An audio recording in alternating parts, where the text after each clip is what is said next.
Bea Alonzo, hindi totoong taga-salo lamang siya ni Marian Rivera. Kailan nga lamang sa Showbiz Update nauna, naging topic ni OG Diaz si Bea Alonzo na kung saan ay nabanggit nga ni Mrena na ipinarating di umano ng kanyang kaibigan na taga-GMA na bago pa lamang daw ialok kay Bea Alonzo ang isang role o proyekto ay dadaan daw muna ito kay Marian Rivera.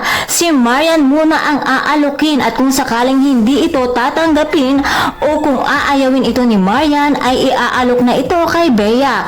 Kumbaga lagi daw second option lamang si Bea Alonzo. Subalit ayon naman sa naging ulat ng Abante News Online, hindi daw totoo ito dahil pinabulaanan ito ng creative consultant ng GMA Network na si RJ Nuevas at ayon nga sa kanyang post, nilinaw nitong hindi ito totoo. Giit niya, hiningan daw siya ng consent for Bea Alonzo at ang naisip nito ay ipinasa at naaprubahan ng mga boss ay ang Widow's War para daw talaga iyon kay Bea at walang inalukan ng iba.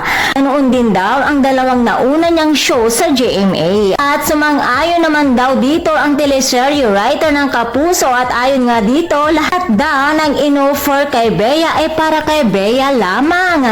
Siyang sinalo na galing kay Marian Rivera kaya naman tinira na naman ng mga netizens si Mama Ogs dahil gumagawa lamang daw ito na balita dahil galit daw ito kay Bea dahil nga naman pinasaringan sila ni Bea sa kanyang naging statement na may mga taong nauuna magkumpirma ng kanilang hiwalayan ni Dominic na walang consent ang mga ito. Sinagot naman ito ni Mama Ogs at ayon nga sa kanya wala daw siyang galit kay Bea. Hingi din ito ng paumanhin kung sakaling may mga na-offend daw sila sa kanilang mga ibinabalita. At pwede naman daw silang i-unfollow anytime. Nanindigan naman itong tama ang sinabi ng kanilang source na taga-salo lamang ni Marian si Bea Alonzo.